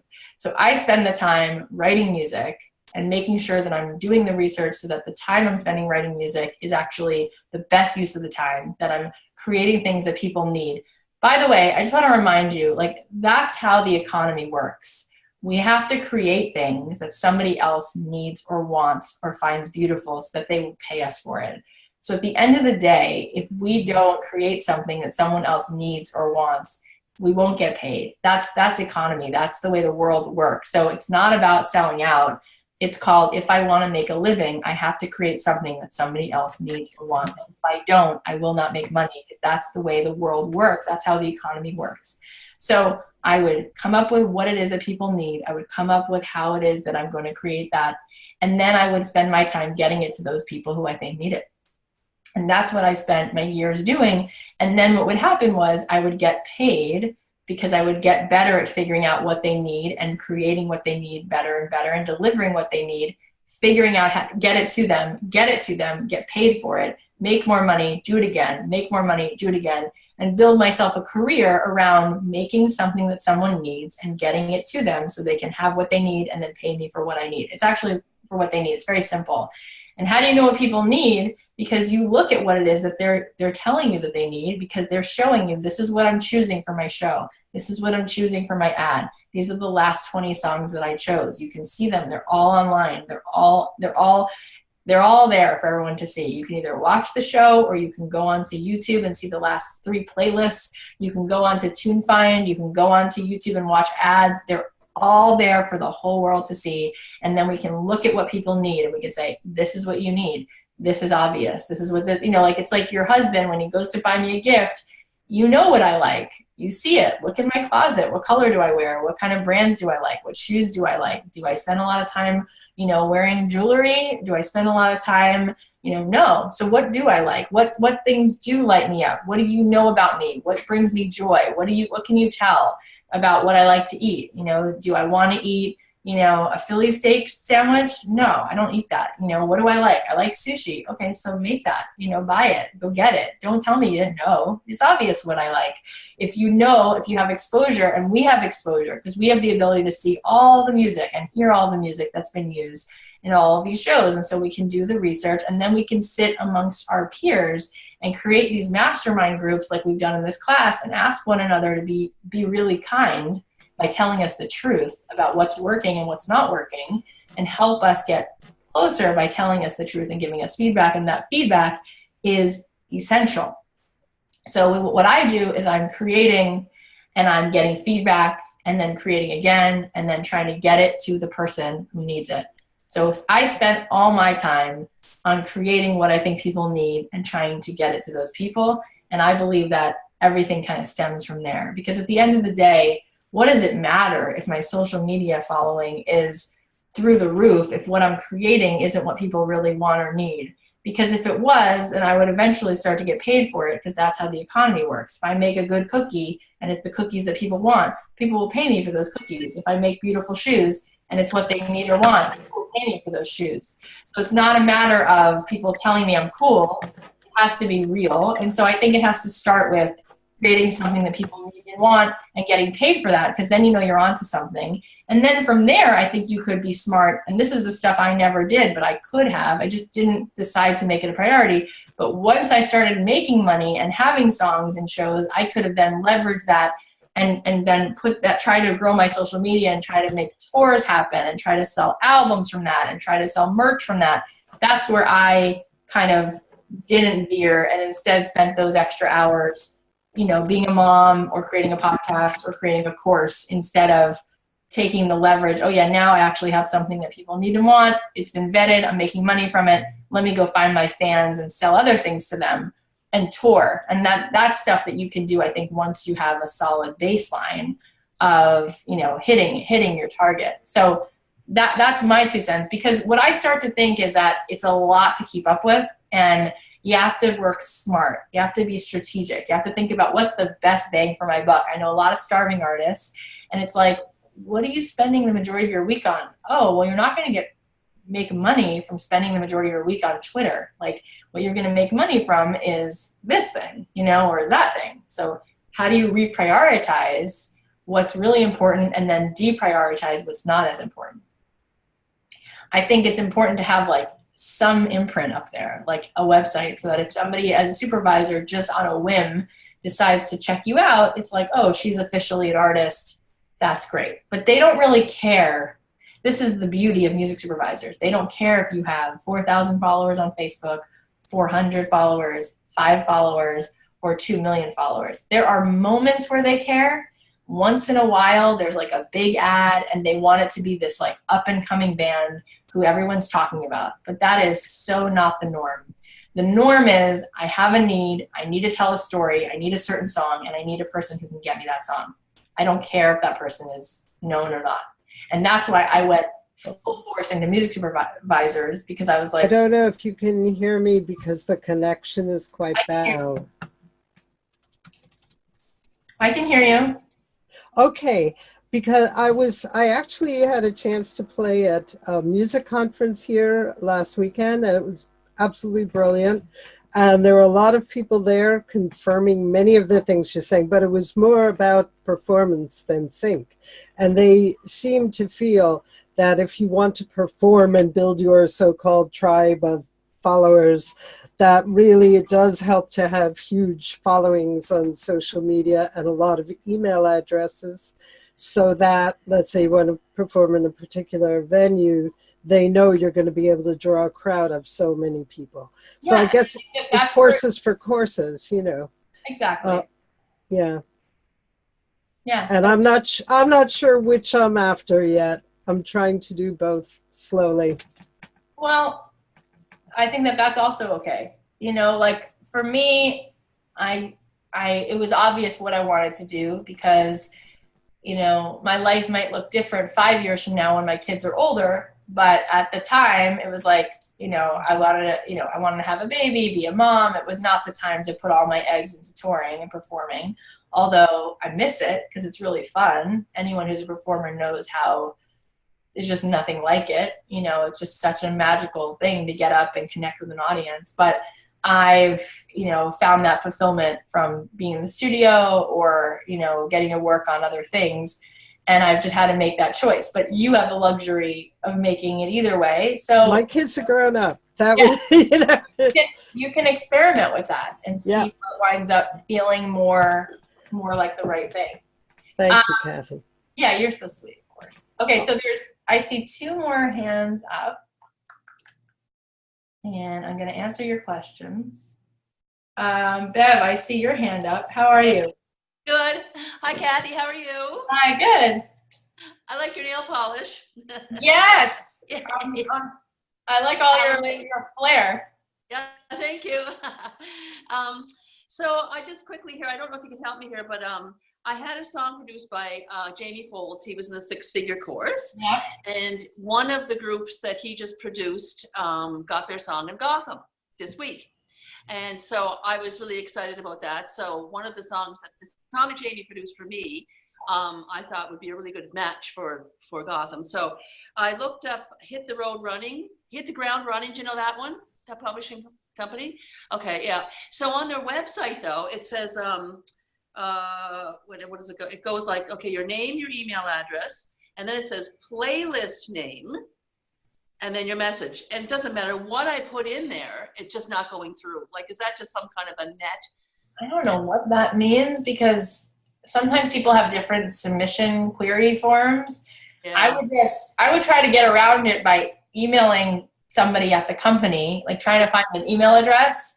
And you can do that by like Google searching, hit the ground running, and just, you know, see if anybody's name comes up. And then I would try like that person's first name dot their last name, or I would try like first name and the letter of their last name at the email, whatever. I would like try to find out what it is. And then you could say, I wrote this with so-and-so who, you know, you explain the story, why you think they might like the song. Okay. And just tell them that the website isn't working. Yeah. Awesome. Thanks, Kathy. I'll do that. Thanks very much. Okay, Yeah. happy Halloween. Yeah, you are so cute. Look at all that flair she's got. I love it. You're so cute. And I love all your messages and all your support, and I really appreciate it. Thank you for that. You're so generous. Hang on, I'm coming to you. I see your hand is up.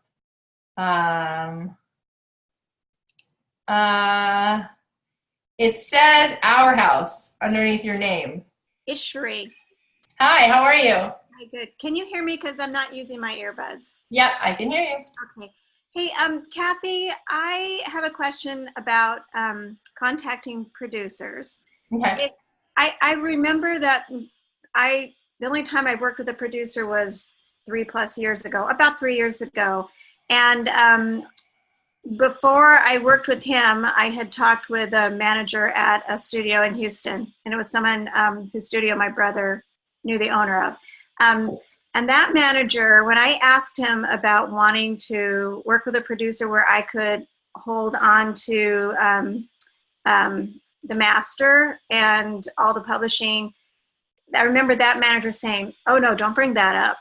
No, a producer isn't going to want to work with you if you bring that up right at the beginning." So, and then but then Ari had his chat in the car the other day, yeah. And he was talking with someone, asked a question. I didn't see the whole chat, but someone asked a question about song ownership and publishing. And you know, sometimes when you work with a producer, sometimes there is that give and take, and the producer is a songwriter. Well, but something that Ari said made me suddenly think, maybe I can't go into the relationship assuming that I am going to be the songwriter. Because when I worked with my producer about 3 years ago, he said, don't let anyone ever tell you you're not the songwriter just because they produce your song. So when is it okay when you're meeting a producer for the first time to bring that up and not immediately have them want to walk away from you? Yeah, I think it's a very important question, because this definitely has to be addressed. And it's sort of like when you're getting married, like it's not the best time to bring up that you need a prenup. Although if you're being smart, you just want to cover your bases and like have a prenup just in case things fall apart, right? That's a little bit different, obviously, but it's about being, you know, gentle about it and diplomatic, but it has to be addressed. And I think it's sort of like the way I am with my kids. Like when I'm clear that they need to go to sleep and I'm not feeling guilty and I'm just very matter-of-factly being like, it's time to go to bed, we're gonna go to sleep, you know, versus like, you guys, you have to go to sleep. You're turning off the Disney Channel. We're not, you know, they're like, oh, I can play her so hard right now, you know? So it's like when you have confidence and you're just like, well, let's talk about the master. I know it's not a fun conversation, but we have to talk about it. So here's what I'm thinking is really going to be great. I think it would be awesome if you felt really, I want you to feel great. I want you to feel invested, and I want to feel invested. I just don't want there to be any weird feelings, and I don't want anyone to feel anything other than like awesome. So here's what I'm thinking really works for me. What really works for me is if I own 100% of the songwriting, and I hope that we're clear, but I want you to get to own something if that's what makes you feel better than just getting a flat fee. So how about this master? Let's talk about this master for a second, because that's really your baby right now. You're the producer. Do you want to split the master with me? Maybe that's really generous of me. So maybe I should split it with you up to like a cap. What if I gave you 50% of the master up to like a point where you make $10,000? And if you made $10,000, you might be pretty psyched, right? That's like 4 times your daily rate. So that might be cool. And like for your upfront, I'll give you like $500 because I don't really have anything more than that. Or if you want me to give you less upfront, that would really work for me. So maybe then I would give you 75% of the master up to a cap of $15,000. Does that work for you? So these are some things that you can think about. I do not think that anybody in their right mind would take songwriting unless they help you write the song. However, a lot of producers who are very insecure, because a lot of producers don't consider themselves legitimate songwriters, sometimes they feel like if I'm in the room with you while you're writing a song and I'm playing some chords and I'm creating a track and that's inspiring you, then I should get to be a songwriter, because if it wasn't for what I was laying down, you might not have come up with that, and I want you to give me songwriting credit. So I think it's only cloudy if you're writing the song while you're standing there in the room, which is why you either completely finish the song before you go, or you suck it up and you accept the fact that you're going to wind up giving songwriting credit, because that's how producers feel. They're like, I was standing here. I was doing things. We were talking. Okay, so I was eating a cheeseburger, but I was here, So if you're willing, and here's the other thing. We have to step way back and see the forest for the trees, because there have been times in my life where I absolutely knew I was overpaying. I absolutely knew in certain moments that I was giving somebody songwriting credit who didn't officially do anything, but I knew that it was worth it to me because I wanted this person in my life and I wanted them to feel good, and I wanted to deposit a lot of goodwill because I knew this song would wind up being amazing. And maybe we would make a lot of money off the song. And maybe we could then do 3 more the same way. And maybe I would feel a little bit weird about it. But eventually I would say those songs paved the way for me to get these doors open to me. And now I can maybe renegotiate with this person. Or maybe now I can work with a better producer because I was willing to be generous. And sometimes you need to do that. Like even with Sonnet, Sonnet and I get along stupendously. And it's partly because I'm constantly empowering her and saying like, you know what, why don't you come on to the business now and let me give you not only what you're making, but like, let me give you a big part of that commission because you earned it. And even if there's like, oh, we're splitting hairs, it's really my contact, it's your contact. It's like, who cares? Let's make her feel really empowered because she's going to want to be here more, and she's working her butt off in this area. So, I mean, it's like, and then she just invests more of herself and she gives more of herself. And then I'm like amazed at what she's doing. And then she feels so supported by me. And so it winds up being incredible what you can do with somebody when you give them that respect. But it's also totally fine to say, I finished the song before I met you, and I want to empower you in another way. I want to give you a part of the master. I want you to feel really into this.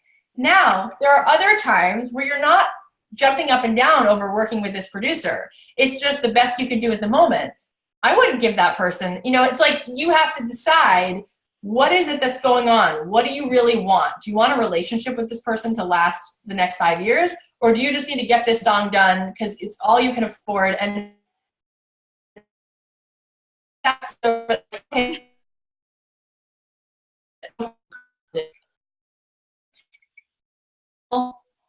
with Billy, when I first started working with him, I had a certain deal with him. I gave him a certain amount up front and then a certain part of the master. And then I realized how incredible that record was, and every song on the record got licensed. And then when that happened, I was like, I think that I need to make a different deal with him because I want to be there all the time. And so I gave him a different kind of deal. And then I was there every week, literally, like he would hold a day for me every week. And we did that for 2 years. So I was there every single week. And it felt like my studio because it was like, that's where I go. And it was worth it to me what I wound up giving for that. I didn't have to think about booking time. I didn't have to think about, he just felt so supported that he made the time for me, and it all worked out. You know what I mean? So, and then I wound up to work with other producers, and I had, I was ready to like try something new. So I was working with Adrian and we did a whole different kind of deal. And then, but I think that there's a few things to think about. It's like, you either write the song ahead of time and you're clear that, there's no songwriting credit being given, but you say it in a way where you're not apologizing. You're like, okay, so I'm just letting you know I wrote the song, so I need to produce it, but I'm welcoming you into a discussion about the master. Or you have a different conversation where you're like, maybe I'll come with a song that I think is kind of done, but it's not fully done. And then you remember, like, you can always write 4 more songs. So maybe it actually makes you look better to the producer if you show up with this awesome song and you're like, it's not fully done, wink, wink. Do you want to add something? You know, and then this person's like, wow, she's good. And she's going to let me have songwriting credit. She should come more often. You know, so it just depends what you want out of it. Do you know what I'm saying? Okay.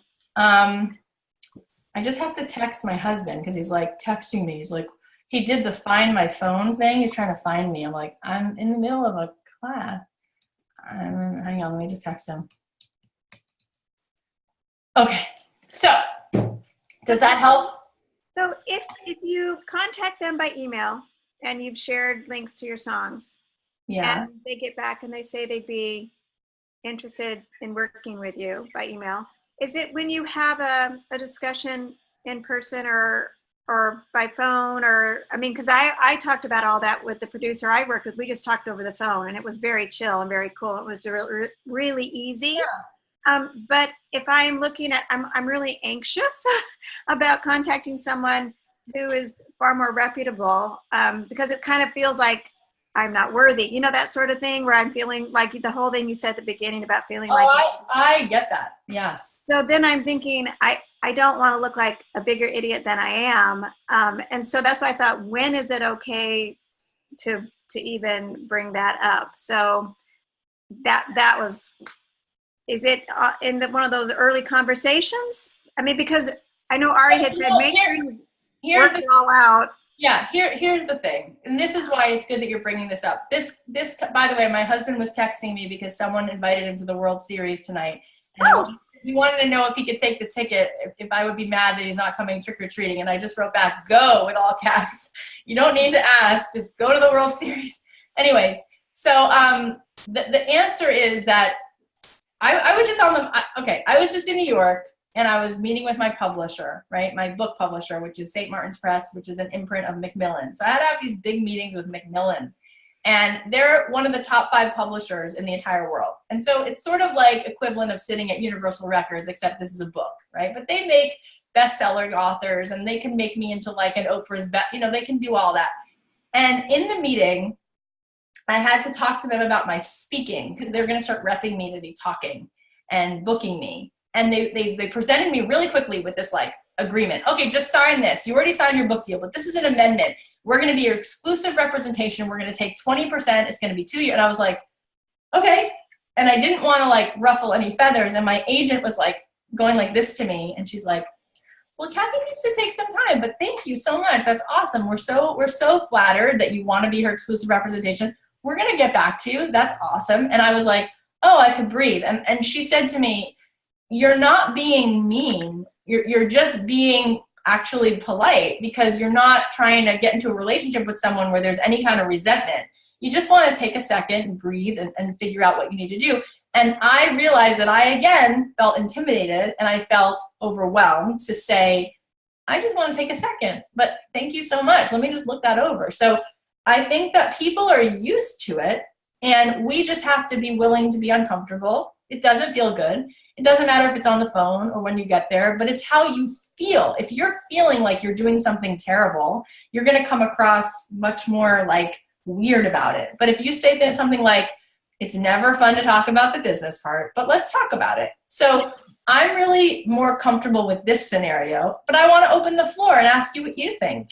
You could do that on the phone or when you get there, as long as you don't feel like you have to apologize or that you have to feel weird about it. It should be okay. It's totally within reason. You know, you're not asking this person, what's your sexual orientation? I think I need to know. You know, you're not asking the person, what do you believe in religiously? Like, I want to get down to this. Like, that's so weird, you know? But like, if you ask the person, let's talk about the business part. I know it's not fun, but let's just make it all above board. So like, we can just go smooth sailing. Okay. Here's what I'm thinking. What do you think? You know? And then you actually inspire them to feel comfortable to have this conversation. It's about you not feeling weird about it. And it doesn't matter. The person is not going to think you're weird.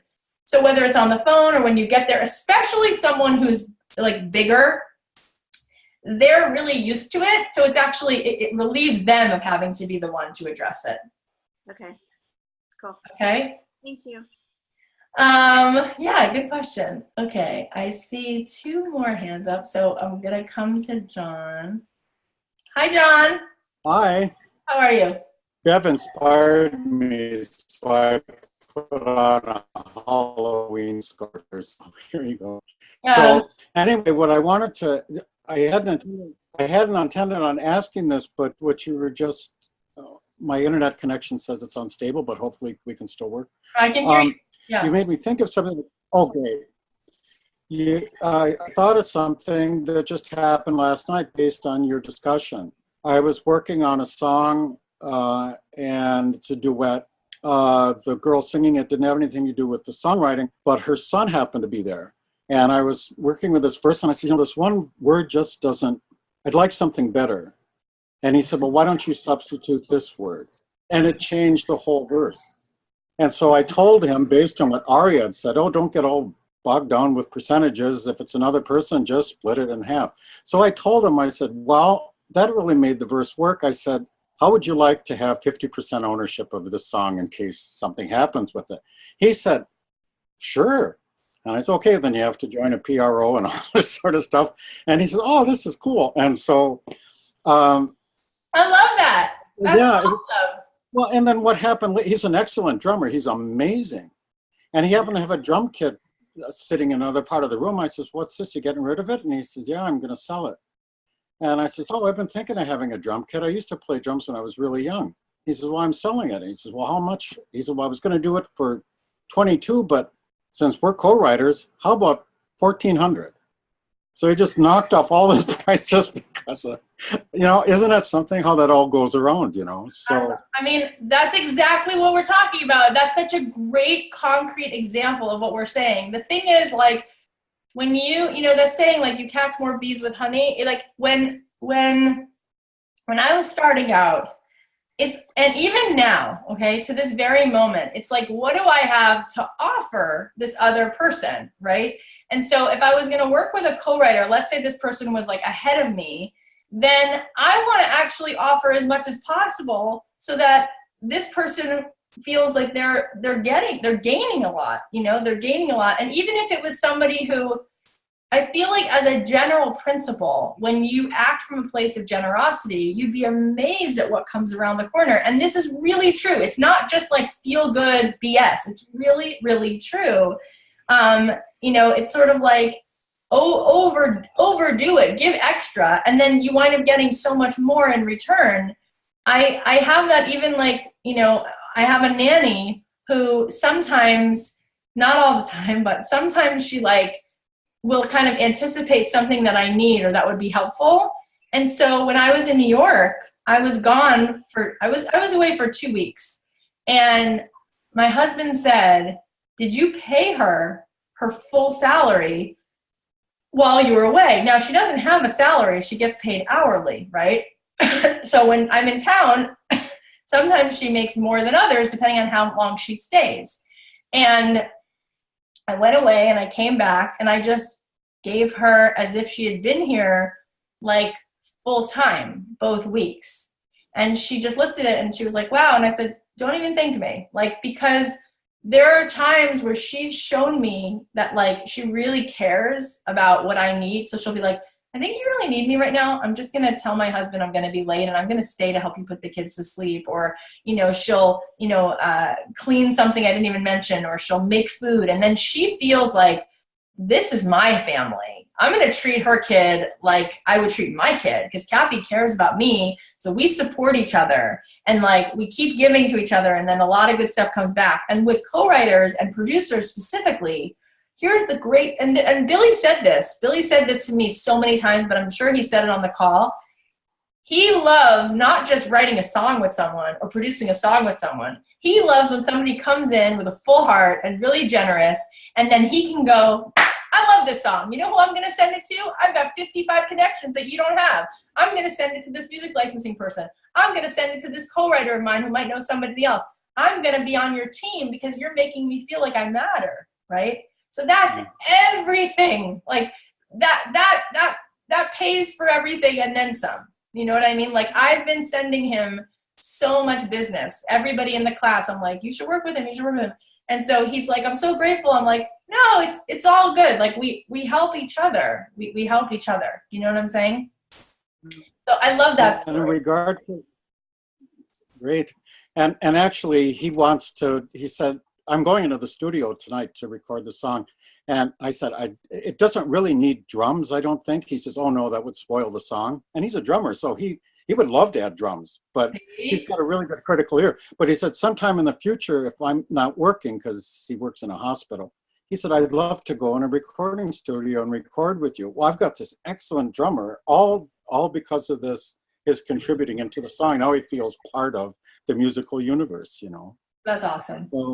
And so leading to that, if you do, and this may be more Ari's deal, but if you anticipate doing more work internationally, does it make any difference whether it's BMI or ASCAP that you're affiliated with? Okay, so the quick answer is no, but Okay. the other answer is that certain PROs are better about just having an infrastructure that collects, like faster and better. And I know that ASCAP has been working really hard to sort of amp up their infrastructure so that they're better at collecting things. And I think they've actually done really a good job of that in the last couple of years. But I think there's certain ones that have more going on overseas. And so if that was like your primary focus, I would like inquire about that. But the truth is, as far as like, does it matter? No, it just matters. Like you might think one is better equipped to handle that than another. Okay. And then the last thing, and you already answered the question, you're going trick-or-treating with your kids tonight. So that's not, but yeah, you probably wouldn't even know the stuff. My kids are dressing up as the characters from Descendants too. And it's really, okay, so it was a made for TV movie this year on Disney Channel. And it was like, it's the kids of all the evil characters from Disney movies. So like Cruella de Vil's son and Ursula's daughter and Maleficent's daughter.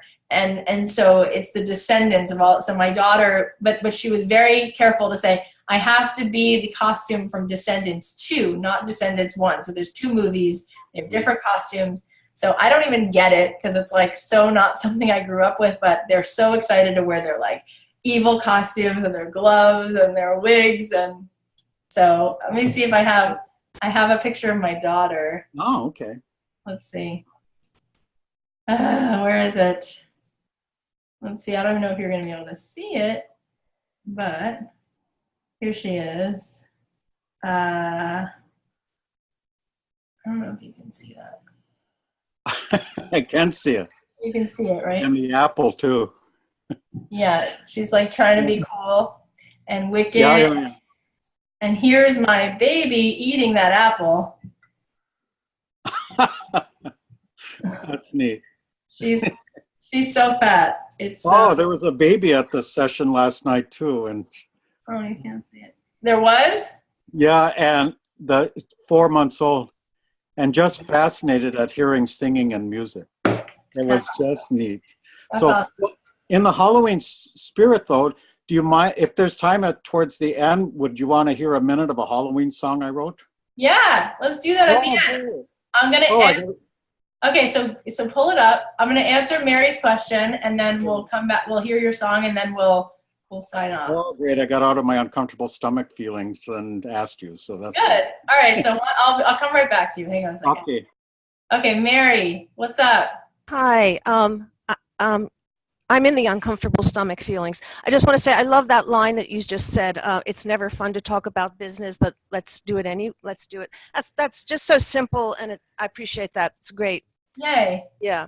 I had a question about lyrics for Sync, and before I tell you, I have a part of a song. It's 1 minute of a song, which is on a voice memo, and I don't know how to get it to Box or Dropbox, so I'm even willing to either send it or just stand here and sing it. Because my real question is about that between what is universal and what is specific. Yeah. And a lot of my songs are messages songs, and I can feel the place where maybe I'm using words that maybe they're not right for Sync. So that's my question. And I do have a minute of it with the piano, but I don't know how to send it. It's as a voice. Anyway.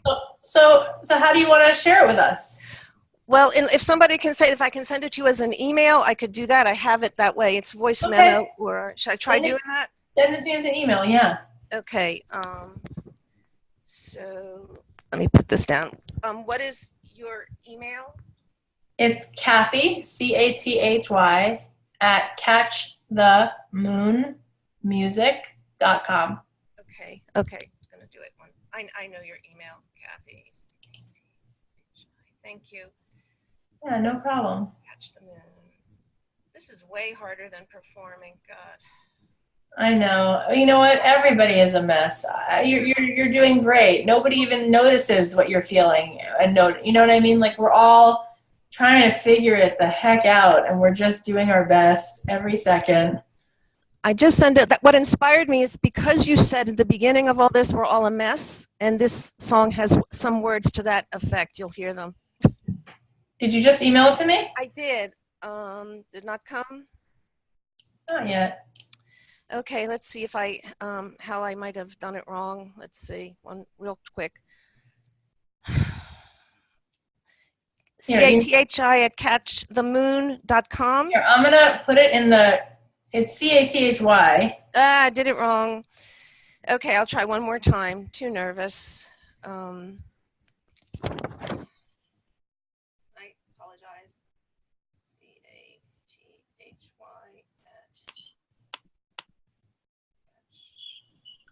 can all just you know what? While you're sending that, okay, I'm sending there. Did it send? I heard that lovely sound that it said it sent. I could have spelled it wrong again. I'm too nervous. It's hard to write an email on the spot with 20 people looking at you. I didn't get it yet. So I'm gonna type it into the chat, my email. Okay. And then you could just copy.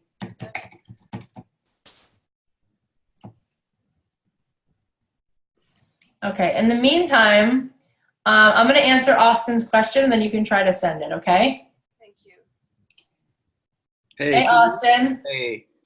So I just finished a song with the togetherness theme, and I just wanted to, if you could listen to like a few seconds of it, and I think it would be good for like a Target commercial or like Old Navy, something like that. Post it in the box, and I'm gonna answer Sem's question, and then I'll click on it, just because we talked before, and I just don't want to make people feel left out. Absolutely. So, but post it in the box, in the chat.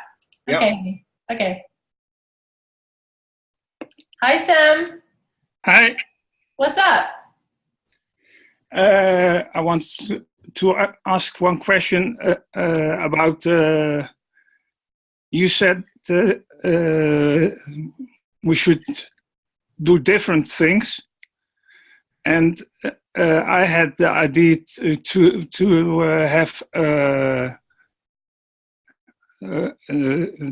just like you, but then with fingerstyle guitar players, because I know a lot of them, and all different styles, but all guitar instrumental. So cool. And that would be my niche. I think that's awesome. Is that a good idea? By the way, it's like a personal favorite thing of mine. Like, I don't know anyone who doesn't like it, but like when I watch a guitar player, especially someone who can do like finger picking like that, I'm just like obsessed. And I think who's your favorite? Oh my God, who's my favorite? Who would be my favorite? I've seen so many people who I like look up to so much. I'm trying to think of, you know who Glenn Hansard is? Yes. From Once. He's an amazing. I saw him perform live. And also, have you heard like John Mayer cover like Michael Jackson? Yes. Like he plays a version of, what's that song? Oh my God. Why can't I think of it? He plays a Michael Jackson song with all finger picking. That's amazing. He also does Tom Petty, and that's amazing. And he's not even singing. He's just playing all the notes with his hand on the guitar. It's amazing. So I don't know. That's what comes to mind. Yes, that's what I do too. And a lot of people I know do play that style. You know what's crazy? It's like some of the greatest guitar players of all time, like Jimi Hendrix.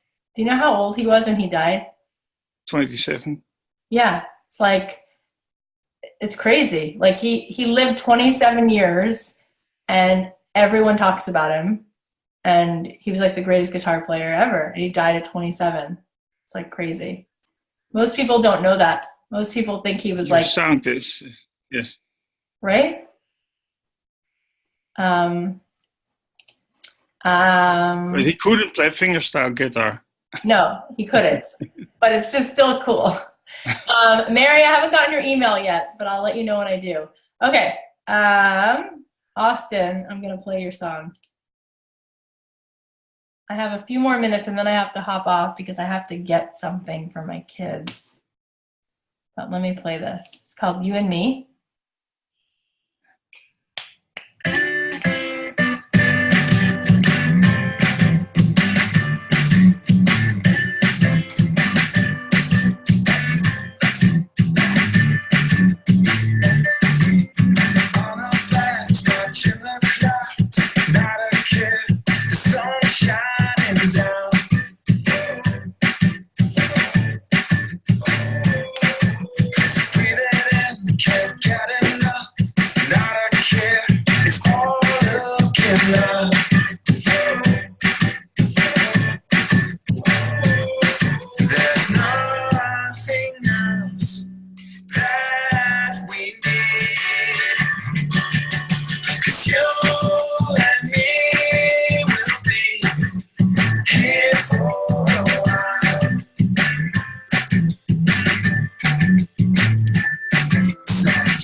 So cool. It's a great song.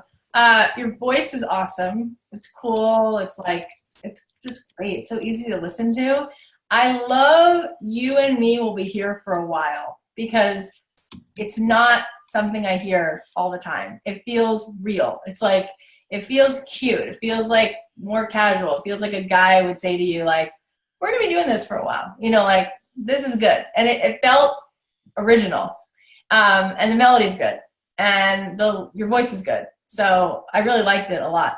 The only thing that stuck out to me was in the first part, in the B section. I thought those lyrics, there's nothing that, it was like, I thought that those could be better words because it was like you were trying to, you know, make a couple words last for a few syllables that were not, and maybe you could actually just put in words that had more syllables, you know, instead of trying to hold that, you know what I mean? It just doesn't, it's kind of stuck out. But that's such a minor thing. I thought it was great. And your voice is good. Thank you. Yeah, I love when I hear things that I really like. Yeah. So that's really cool. And I think that I could see that working in the TV show. I feel like for ads, they want it to be like a little edgier, you know, like they want the sounds to be not as like straightforward singer-songwriter, but like just have a little more like edge or there's more going on. But it's a great song. So congratulations. Thank you so much. Yeah, I'm so glad I heard it. Mary, I got your email. So I'm going to listen to this for a second. I hear you playing the piano. Be yourself and see yourself. You're a passionate confusion. Now receive yourself. Be bold, be kind. Your peace of mind says you gotta love yourself. Gotta love yourself, and you'll shine. You'll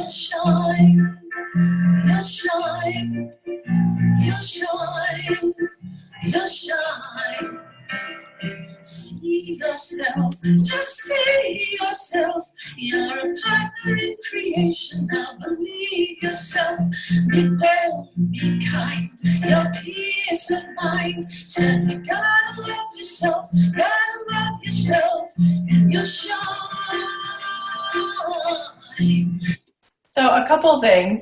I mean, let me unmute you for a second. So, I mean, what stands out to me right away is a few things. One, it sounds like musical theater, or it sounds like a musical, like a Disney musical, you know, like Frozen or something like that. That's just like the style of your vocal, and you're also playing piano. And also, it's more likely that words like that would wind up in a musical or in a Disney animated musical than they would on a pop song or on a commercial song, because it's so feel good and it's so on the nose and it's so kind of teaching you something. Love yourself. Like that's not how Sarah Bareilles would say it. You know, she'd say like, say what you need to say, and, you know, show me how brave you are. You know, like she'd say it a little bit differently. So I think that your question of like, how do you say something that's universal and yet at the same time, you know, make it something that works, I think it needs to be dialed in a way where it's not as on the nose, where it doesn't feel as preachy. You know, like I started out similarly trying to write these ideas that were very sort of good for you ideas. And so I finally found ways of saying, let your color shine, because let your color shine is how I can say it in a way, instead of saying like, you matter, you're enough, and you should believe in yourself. That is not as cool as saying, let your color shine, you know? And so I think that takes a little bit of practice, but sometimes, you know, a few of those like lyrics like would work, but like the gotta love yourself part, maybe you could say that a little cooler way. Also, you know, if somebody else was singing it, like let's say Sarah Bareilles was singing it, be yourself and free yourself, you know, like that melody actually works fine. It's just a matter of how it's being delivered, because if someone's singing it, be yourself and free, you know, it sounds like a musical, and it's pretty. But if you want it to be more edgy and you want it to sound better in an ad or on a TV show, you maybe just work with a singer who has a more sort of like direct, you know, conversational pop vocal, and then work on those lyrics so that they're more, you know, casual and they're not like so preachy, but they're just getting the point across. But I don't think they all have to be changed. I think some of them are fine. You know, there's a lot of songs that have, you know, like John Mayer's song, you know, say what you need to say, you know, but then he has like cool ways of saying it, you know, like walking like a one-man army, fighting with the shadows in your head, living out the same old moments, feeling like you're better off instead if you say what you need to say what you need to say. So, you know, it takes time, I feel like, but it's not so far away. I just think it's a matter of like, it's like solving a puzzle. It's like sitting with lyrics and continuing to talk and look at them and say them out loud and figure out like how do you say that in a more casual way? How would you say that if you were sitting next to somebody who was your friend and you just wanted to like tell them what you were thinking, but you didn't want to give them like a lecture? What would you say? You know, like you'd say like, you know, I don't know, free yourself. Like you said, just relax, be yourself.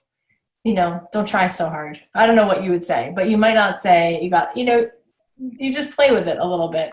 And I think it'll be easier working with somebody who sings in that vein. However, I'm a huge fan of musical theater. And somebody asked me recently, where was I? Somebody asked me recently what I'm listening to in my car, and I'm listening to Dear Evan Hansen. I've been listening to it nonstop for like a year. Literally, every time I get in the car, I think, am I going to play this record again? Because I've heard it. So like, let me play something else. And I'm just like, no, nothing does it for me. And that show is so good. It won the Tony for Best Musical. And the guy, Ben Platt, who's the lead, he was in Pitch Perfect. And he's amazing. And I love the show. So I don't think that we have to be someone we're not. I think that maybe you can think about writing a musical. Maybe you can think about if I've been told once, I've been told 100 times and I see people's, so that's what I was told several years ago. Just write the damn musical. So it's probably what I need to do. Why the heck not? I mean, these guys, have you heard Dear Evan Hansen? I haven't. I have not. Okay, please Shame on me. Do me a huge favor. I will, absolutely. And listen to that song. You Will Be Found. Okay. You Will Be Found. Okay. It's amazing. And those writers, Pasek and Paul, who wrote Dear Evan Hansen, also wrote all the music to La La Land. And they are doing just fine as songwriters. I know. Yeah. And they are doing just fine as songwriters, creating amazing musicals. And it's a great thing to aspire to. So check out Dear Evan Hansen. I will. Thank you. Thanks so much. Yeah. And you have such a pretty voice. And there's so much good stuff that you're wanting to convey. So it was nice to listen to. Okay. John, did you post your Halloween song? I see it. Okay, hang on a second. We're going to end with his Halloween song. Yay. And before I play it, let me just say, I hope that the beginning part of this conversation stays with you. I hope that you allow yourself to be messy and you get out of your comfort zone more and do things that scare you before you feel ready. And remember that nobody's ready, nobody's got it together, and that what matters more than getting a winning result is growing and learning from things and discovering things, and that being a master of something is a great thing to aspire to, and that being uncomfortable is part of that, and allowing things to take time is part of that, and that's good. That means you're doing something right. I'm trying to load your song.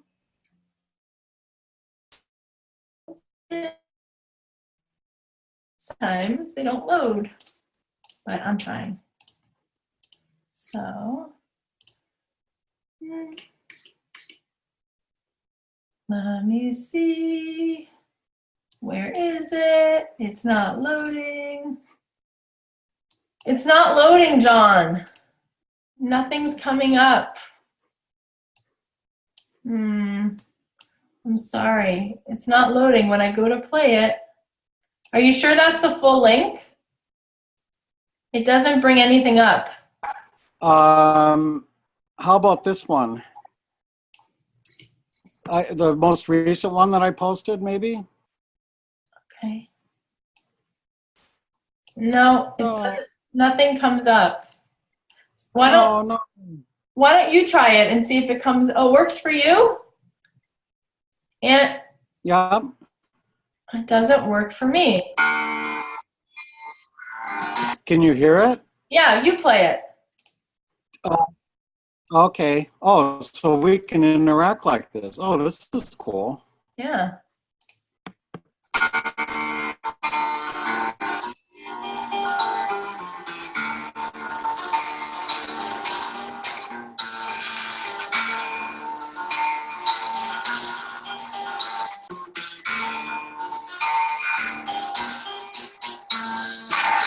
In the tower are starting to ring.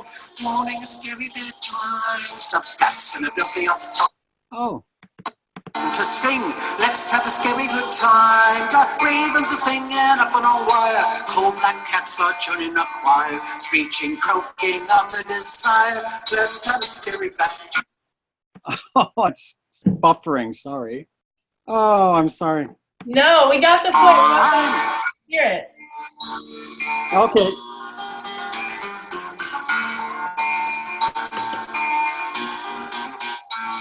This night just. Oh, it's too bad. It's pausing. That's okay. You know what? It was a nice little taste of like the little spookiness of today. Okay, thanks. You're adorable. Okay, no, I got it. You. I got the spirit of it. All right, guys. Well, this was okay. Great. Thank you. Yes, this was a great call. I missed seeing you guys, and this was like a nice dose of being back and having good conversation and talking about things that really, I think are important and matter. So thank you for your questions, and I will see you guys soon.